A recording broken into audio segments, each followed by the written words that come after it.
Well, if you needed any more confirmation that the mainstream media is corrupt, we just got our clearest indication yet. CNN is now admitting that they have to get approval from Israel before they run any news pieces about the war in Gaza. Can you imagine that? So CNN, which purports to be an independent news organization, right, the most trusted name in news, has to run things up the flagpole in order to before broadcast. So a CNN whistleblower has come forward admitting to The Intercept that CNN has a long-time relationship with the Censor Bureau in Jerusalem. So let's just go through this piece. And you can see here, CNN runs Gaza coverage past Jerusalem team operating under shadow of an IDF censor, the Israeli Defense Forces censor. So every single Palestinian-related line for reporting must seek approval from the Jerusalem Bureau, according to the whistleblower. Or what the Bureau, when the Bureau is not staffed, like if they're on vacation, then they have to take it to a few hand-picked by the Bureau and senior management, from which lines are most often edited out with a very specific nuance, the staffer says. So they basically go through and then chop out anything that's not pro-Israel and is, maybe they chop out whatever sort of is pro-Palestinian. So let's go through this. The censor restricts foreign news outlets from reporting on certain subjects of its choosing and outright censors articles or news segments that don't meet their guidelines, according to The Intercept. Other news what the heck? What is Israel Pfizer now? Right. Bigger than that. Much bigger. A little bit. Bigger than that. They run it all, right? I mean, the policy of running stories about Israel or Palestinians past the Jerusalem Bureau has been in place for years, according to the CNN spokesperson. The CNN whistleblower told The Intercept, war crime and genocide are taboo words. We're not allowed to write them.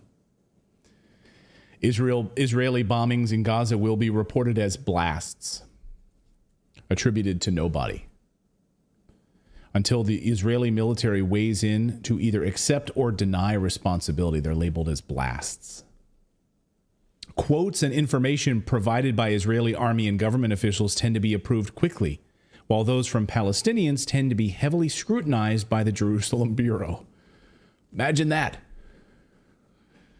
Jerusalem Bureau Chief Richard Green announced that it had expanded its review team to include editors outside of Israel now.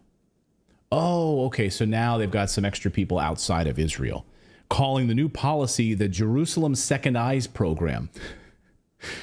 I love it. The expanded review process was ostensibly put in place to bring more expert eyes to CNN's reporting, particularly when the Jerusalem news desk is not staffed. So when the Jerusalem news desk can't approve your copy and your videos that are going to be broadcast on CNN, then they've got some backup people that they've figured out who they are and they've handpicked these individuals.